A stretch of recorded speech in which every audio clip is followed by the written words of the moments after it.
지금도 육아에 서투르지만 아이가 세상에 처음 나왔을 때 저희 부부는 정말 아무것도 모른 채 아이를 키웠습니다. 흔한 산모 교육 같은 것도 한번 받아보지 않았고, 아이가 나오면 저절로 크는 줄 아는 정말 무식한 상태로 아이를 낳습니다. 그랬기 때문에 매 순간이 너무나 힘들었고 매 순간이 너무나 버거웠습니다. 아이가 울면 왜 우는지 몰랐고, 아이가 웃으면 왜 웃는지 알 턱이 없죠. 처음 아이를 키우는 모든 부모들 모두 마찬가지겠지만, 저희들이 겪었던 가장 큰 문제는 상황을 제대로 알지 못하는 데 있었습니다. 얘가 왜 울까? 얘가 왜 이렇게 울까? 얘는 왜 잠을 자지 않을까? 어제는 분명히 엄마 없이도 잘 놀았는데 왜 오늘은 엄마가 없으면 이렇게 울까? 하나부터 열까지 상황을 몰랐기 때문에 아이가 특이한 반응을 보일 때마다 마음을 졸이고 걱정을 했습니다. 그때 저희 부부에게 위로가 되었던 것이 다름 아닌 한 권의 책이었는데, 그 책에는 아이를 어떻게 키워야 된다, 혹은 아이에게 벌어지는 문제들을 어떻게 풀 수 있는가에 관련된 책이 아니라 사례집 같은 것이었습니다. 그 책을 보면 우리 아이만 이렇게 우는 게 아니구나, 우리 아이만 이렇게 힘들게 하는 게 아니구나 라는 사실이 기록되어져 있었던 것이죠. 그 책을 보면서 큰 위로를 받았습니다. 아, 이 시기의 아이들은 모두가 다 이렇게 우는구나, 이 시기의 아이들은 모두가 다 이렇게 아파하는구나, 이렇게 다 부모들이 힘들어하는구나, 이 사실을 알기만 해도 큰 위로를 받았던 기억이 납니다. 오늘 우리가 살아가면서 경험하게 되는 인생의 문제들이 많이 있습니다. 그 문제들을 해결할 수 있으면 참 좋겠지만 해결할 수 없기 때문에 우리들이 문제라고 말하는 것 아니겠습니까?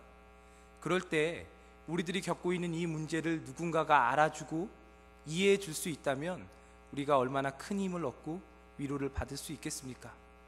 오늘 우리가 함께 읽은 말씀은 우리 앞에 서 계신 우리의 구원자 예수 그리스도께서 우리 인생 가운데 함께 하시며 우리를 능히 위로해 주실 수 있다는 사실을 우리들에게 말씀해 주고 있습니다. 우리의 문제의 해결자, 우리를 그 문제로부터 구원해 주실 수 있을 뿐만 아니라 그 문제 한가운데서 버거워하고 힘들어하고 있는 우리들을 능히 위로해 주실 수 있는 분, 그분이 바로 우리의 구원자 예수 그리스도라는 사실을 오늘 말씀을 통해 우리가 함께 살펴보게 됩니다. 예수님께서 이 땅에서 하나님의 나라를 선포하시기 위해 자신의 공생의 사역을 시작하시기 전에 가장 먼저 행하신 일은 다름 아닌 세례 요한에게 세례를 받는 것이었습니다. 예수님께서 받으신 세례는 예수님이야말로 하나님의 아들이며 하나님께서 이 땅을 구원하시기 위해 이 땅에 보내신 하나님 나라의 왕이라는 사실이 만천하에 공표되는 사건이었습니다. 마치 왕의 대관식과 같은 일, 그것이 바로 세례 요한을 통해 세례를 받으실 때 예수님께 나타난 사건이었습니다. 예수님이 세례를 받으실 때 하늘이 열리며 성령이 비둘기 같은 형체로 그 위에 강림하시고 너는 내 사랑하는 아들이라 내가 너를 기뻐하노라 라는 음성이 하늘로부터 울려 퍼졌습니다. 예수님이야말로 온 세상이 기다려온 구원자라는 사실을 하늘로부터 공식적으로 선언하는 사건이 예수님의 세례식이었습니다. 예수님이 얼마나 영광스러운 분이신지, 하나님의 아들이었기 때문에, 아들이시기 때문에, 그가 바로 우리의 구원자이시기 때문에 영광스러운 사건을 통해서 예수님의 사역이 시작되었습니다. 하지만 예수님의 이 땅에서의 사역은 영광과는 거리가 먼 것이었습니다. 우리가 다 아시는 바대로 예수님께서 이 땅에서 당하신 일이 얼마나 비참하고 끔찍한 일이었습니까? 그것이 우리가 생각하는 영광과 의미상으로 같다고 말할 수 있겠습니까? 사람들에게 손가락질 당하고 비방 당하고 채찍질 맞고 욕을 들으시고 십자가에 못 박히시고 거절당하시고 거부당하시는 이 모든 일들이 영광스러움과 얼마나 관계가 있는 것입니까? 예수님께서 이 땅에서 무슨 영광을 받으셨습니까? 예수님께서는 이 땅에서 수치와 모욕을 당하셨을 뿐입니다. 예수님께서 이 땅에 오셔서 당하신 그 모든 모욕들, 그러나 예수님께서는 그 일을 위해 이 땅에 오셨습니다. 그 일을 통해 하나님의 나라를 이 땅에 이루으셨고 그 일을 통해 우리를 구원해 주셨습니다. 예수님의 이 비참한 사역을 예고라도 하듯이 예수님께서 장엄한 대관식, 세례 요한으로부터 세례를 받으시고 난 다음에 오늘 우리가 함께 읽은 말씀처럼 성령에 이끌리시며 광야에서 40일 동안 줄이시고 마귀에게 시험당하는 장면을 우리가 오늘 말씀을 통해 보게 됩니다. 예수님께서 굶주리신 상태로 마귀에게 시험을 당하시는 장면을 우리가 함께 본 것입니다. 예수님께서 이제 구원 사역을 펼치십니다. 예수님을 통해 시작된 하나님의 나라를 사람들에게 권능과 기적을 통해 나타내 보여주실 것입니다. 그러므로 예수님을 통해 하나님의 나라가 시작됐다는 사실을 사람들에게 보여주실 것입니다. 그러나 그 일 이전에 무엇이 먼저 시작되는 것입니까? 예수님께서 철저하게 비참해지시고 모욕을 당하는, 아무리 마귀라고 해도, 영적 존재라고 해도 피조물에 불과한 마귀에게 시험을 당하시는 모습을 보이시는 것입니다. 그러나 예수님께서는 이 시험을 친히 당하셨습니다. 또한 오늘 우리가 함께 읽은 누가복음은 성령께서 예수님을 광야로 이끌어 가셨다고 말하고 있습니다. 다시 말해서 이 광야에서의 예수님의 시험은 예수님의 구원 사역에 있어서 아주 필수적이었다는 것입니다. 왜입니까? 예수님이 이 땅의 권세를 잡고 있는 마귀를 능히 이기시고 마귀의 권세에 사로잡혀 있는 우리들을 구원하기 위해 이 땅에 오신 메시아라는 사실을 보여주는 사건이 되었기 때문입니다. 아무리 마귀라 할지라도, 아무리 강력한 권능을 가지고 있는 사단이라 할지라도 예수님을 상대할 수는 없습니다. 예수님을 당해낼 수는 없습니다. 이 사건이 오늘 우리가 함께 읽은 이 말씀을 통해 우리들에게 증거되고 있는 것입니다. 예수님은 마귀를 이기셨고 마귀의 권세로부터 우리를 구원해 주셨습니다. 이 세상 권세를 잡은 마귀로부터 이 세상의 영광을 회복시키시기를 원하시는 하나님의 뜻을 이루시는 것입니다. 예수님이야말로 온 세상의 왕이시고 우리의 구원자라는 확실한 사실이 오늘 말씀을 통해 우리들에게 들려지고 있는 것입니다. 그런데 마귀가 예수님에게 시험을 한 이유는 무엇이겠습니까? 반대로 생각해 보면 예수님께서는 마귀를 무찌르심으로 하나님의 나라를 시작하셨듯이 마귀는 철저히 예수님을 시험함으로 하나님의 나라가 이 땅에 시작되는 것을 막기를 원했던 것입니다. 마귀의 시험을 우리가 한마디로 요약해 보자면 하나님 아들의 권능을 나타내 보이는 것이었습니다. 자신을 입증하라는 것이었습니다. 예수님이 하나님의 아들이라면 그 하나님의 아들로서 나타내 보라는 것이었습니다. 그런데 예수님께서 어떤 방식으로 세상을 구원하기 위해 이 땅에 오셨습니까? 자신을 드러내며 자신의 권능을 통해, 자신의 힘을 통해 세상을 구원하셨습니까? 아니었습니다. 철저히 자기 자신을 내어주시고 모욕과 비참함을 감내하시며 하나님의 뜻을 이루심으로 구원을 이루신 것입니다. 마귀는 너무나 당연하게 예수님의 사역을 방해하고 천국이 이 땅에 이루어지는 것을 방해하고자 했습니다. 하지만 예수님께서는 철저히 참으시고 자신을 내어주시며 마귀의 이 모든 시험을 이기셨습니다. 세상에서 봤을 때 무능력해 보이고 무기력해 보이는 예수님의 이 방식은 사실은 하나님의 권능을 나타내는, 하나님의 능력을 나타내는 사건이었다는 것입니다. 예수님에게 행해진 이 시험은 예수님을 통해 이루어질 하나님의 나라를 방해하는 마귀가 오늘도 우리들에게 동일하게 주고 있는 시험이라는 사실을 우리가 이 시간 생각했으면 좋겠습니다. 예수님만 이 시험을 받으시는 것이 아니라 오늘 우리들도 동일한 시험을 받고 있다는 것입니다. 하나님의 나라가 이 땅에 임하는 것을 방해하고자 하던 마귀는 하나님의 나라를 살아가는 오늘 우리 신자들에게 동일한 방식으로 시험하며 우리로 하여금 하나님 나라의 능력을 맛보지 못하도록, 하나님 나라의 권능을 맛보지 못하도록 방해하고 시험하고 있습니다. 똑같은 방식으로 우리를 시험하면서 마치 우리가 하나님 나라에 속해 있지 않은 것처럼 이야기하고 우리들을 유혹하고 넘어지게 만듭니다. 그래서 오늘 우리가 함께 이 짧은 시간 동안 예수님께서 받으신 이 시험을 생각하면서 오늘 우리가 받게 되는 시험이 무엇인지를 생각해 볼 수 있었으면 좋겠습니다. 예수님께서 받으신 첫 번째 시험은 무엇입니까? 물질적인 부유함에 대한 시험으로 이해할 수 있습니다. 예수님께서 40일간 줄이셨을 때 마귀가 예수님께 도전했던 것은 네가 하나님의 아들이거든 돌로 떡을 만들어 먹으라는 것이었습니다. 예수님께서 이 일을 하실 수 없지 않죠. 물로 포도주를 만드셨던 예수님께서는 능히 돌도 떡으로 만드실 수 있는 분이십니다.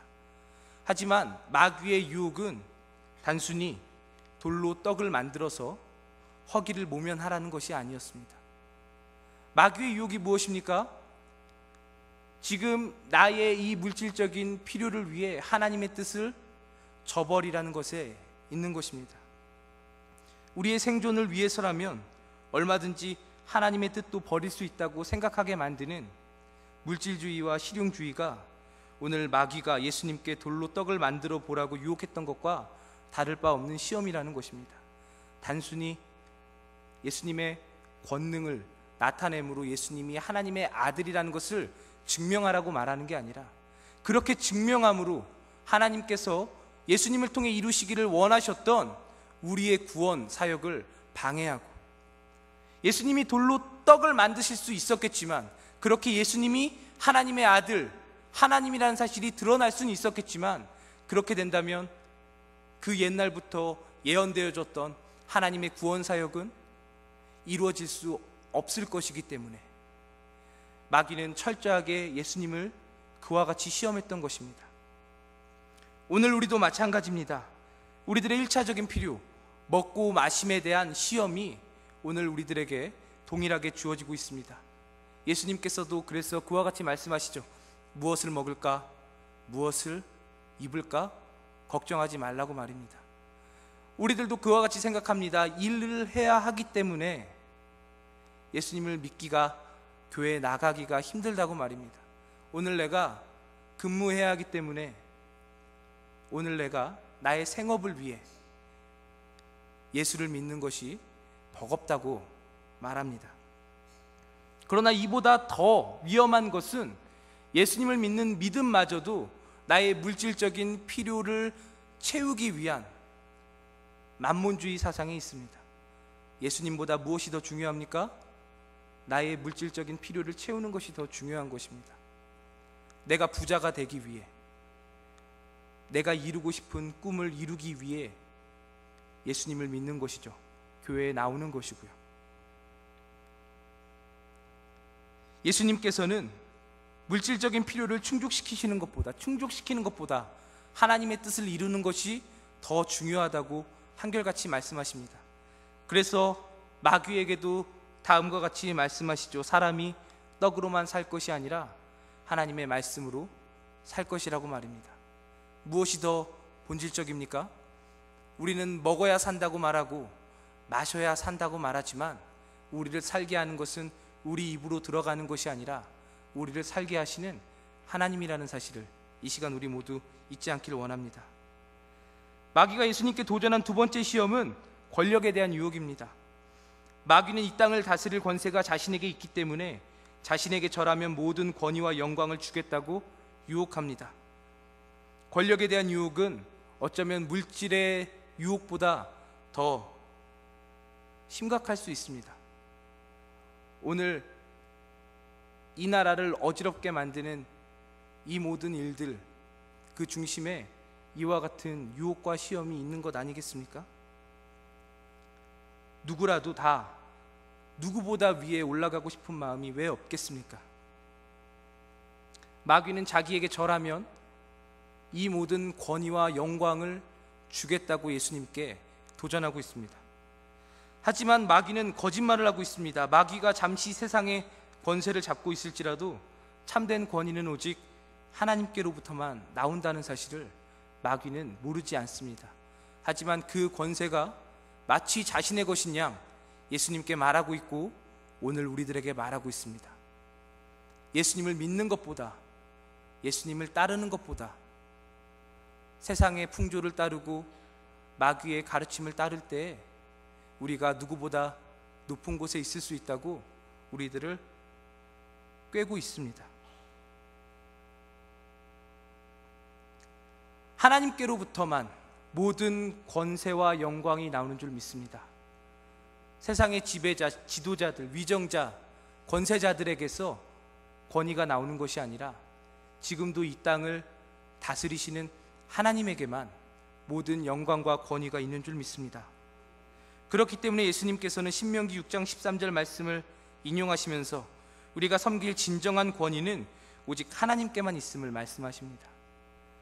결국은 우리가 누구를 섬기느냐에 달린 것입니다.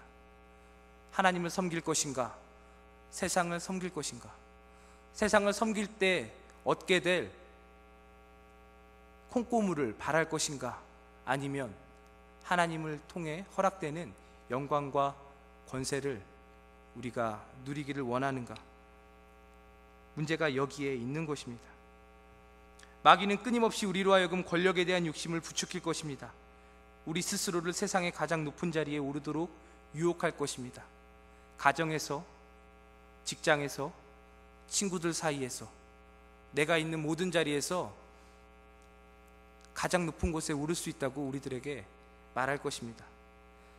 하지만 우리는 우리가 가장 높은 곳에 있어야 한다고 말해서는 안 됩니다.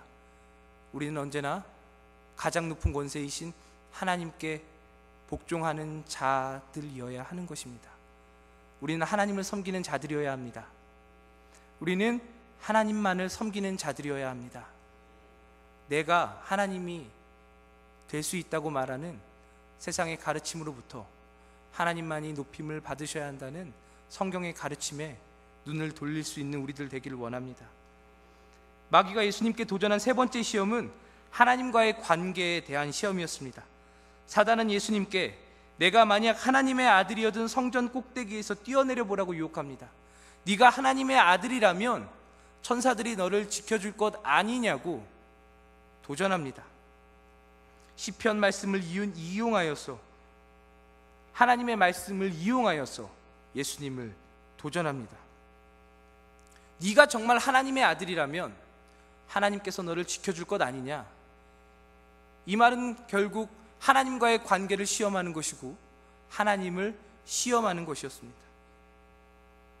하나님과의 관계를 의심하게 만드는 시험은 하나님을 향한 신뢰를 무너뜨리는 유혹입니다. 하나님을 정말 믿는 자들은 하나님을 시험하지 않습니다. 왜입니까? 믿기 때문입니다. 믿음은요, 결코 실증을 요구하지 않습니다. 그래서 우리는 그것을 믿음이라고 말하는 것입니다. 믿을 만한 증거를 줘봐, 그럼 내가 믿을게. 그것은 믿음이 아니죠. 믿음은요, 그냥 믿는 것입니다. 그래서 우리는 그것을 믿음이라고 말합니다. 하나님을 믿지 않는 자들은 하나님을 믿지 않기 때문에 어떠한 실증을 요구하고 그 실증으로 만족하지 않고 또 다른 증거를 대라고 이야기합니다. 예수님의 놀라운 기적과 말씀을 들었던 유대인들이 예수님에게 더 많은 표적을 요구했던 것처럼 사람들이 요구하는 표적은, 실증은 결코 우리를 하나님을 섬기는 자리로 이끌어 갈 수는 없는 것입니다. 우리들에게 필요한 것이 무엇입니까? 하나님을 믿는 믿음인 것입니다. 그래서 예수님께서는 하나님을 시험하지 말라는 신명기 말씀을 가지고 결국 마귀의 시험을 물리치시는 것입니다. 마찬가지로 예수님에게 가해진 시험이 오늘 우리들에게 동일하게 주어지면서 하나님을 섬기는 자리를 떠나게끔 만들고 있습니다. 마귀는 예수님께 그랬듯이 하나님의 나라를 맞이해야 할 사람들을 향해 전박인적인 시험을 가합니다. 배고프게도 만들고요, 헐벗게도 만들고요, 높은 자리에 오르고 싶은 유혹도 주고 하나님이 정말 살아계시는가, 하나님이 정말 나를 사랑하시는가, 그 하나님이 정말 나와 함께 계시는가 의심하게도 만듭니다. 그리고 이 시험은 때론 너무나 버거워서 정말 우리들로 하여금 하나님이 계시는지 의심하게 만들고, 하나님의 나라를 살아가고 있으면서도 불구하고 내가 하나님의 나라 백성이 아닌 세상에 속한 사람들처럼 살아가게도 만듭니다. 하지만 이러한 시험으로 우리들이 힘겨울 때 우리가 반드시 기억해야 할 것이 있습니다. 그것이 무엇입니까? 우리를 구원하신 우리 주님께서 이미 이 모든 시험을 이기셨다는 것입니다. 오늘 우리가 함께 읽은 말씀의 핵심은 예수님께서 마귀의 시험을 이기셨다는 것입니다. 다른 것은 다 잊어도요, 예수님이 마귀의 시험을 이기셨다는 사실만은 우리가 잊어서는 안 되는 것이죠. 예수님은 이기셨습니다. 아무리 사단의 권세가 강력하고 사단의 유혹이 간교해도 예수님은 이기셨습니다.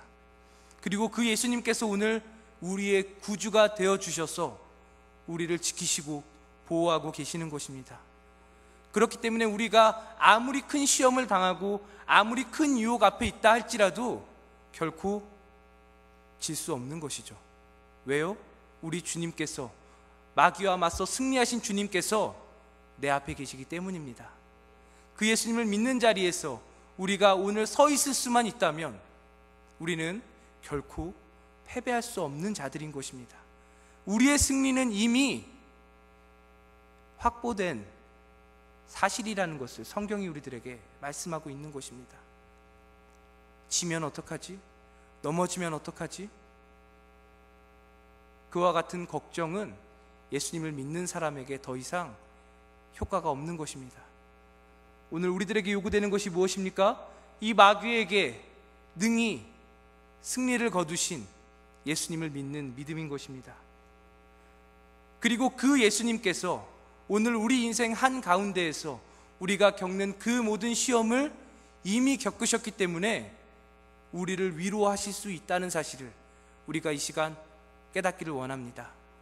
예수님은요, 하늘에서 다만 우리를 내려다 보시며 그래, 할 수 있다 격려하시는 그 정도 하나님이 아니라는 것입니다.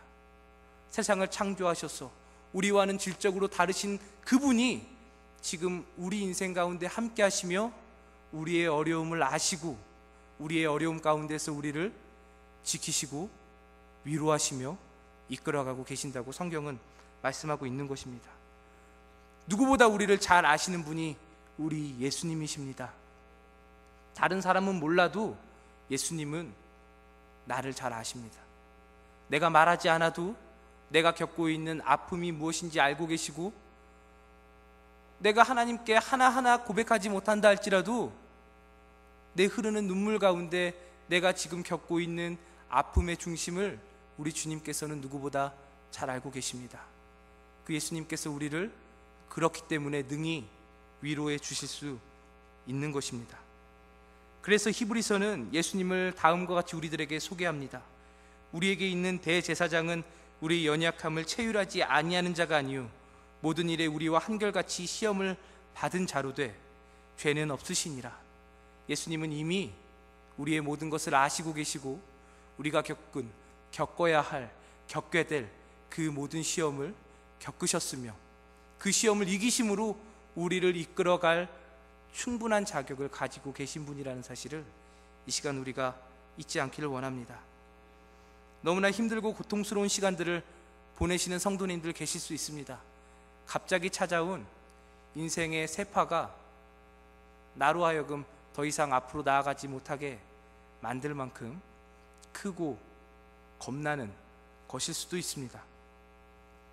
하지만 예수님께서 우리를 아시고 그 모든 시험으로부터, 위험으로부터 우리를 지키실 수 있다는 사실을, 지키고 계신다는 사실을 잊지 않는 우리 모두 되기를 원합니다. 주님, 내가 너무 힘듭니다 말하기 전에요, 우리 주님께서 이미 다 알고 계세요. 주님께서 다 알고 계시기 때문에 능히 우리를 위로하시고 그 자리로부터 우리를 구원하실 수 있는 것입니다. 내가 말해야만 아는 그와 같은 연약한 분이 아니시죠. 우리는 예수님을 더 굳건히 믿을 수 있어야 합니다. 우리의 길을 아시고 우리와 함께 하신다고 늘 말씀하시는 우리의 구주 예수 그리스도를 향해 더욱더 우리의 마음을 드리고 믿음의 길을 힘차게 걸어가는 우리 모두 되기를 간절히 바랍니다. 기도하겠습니다.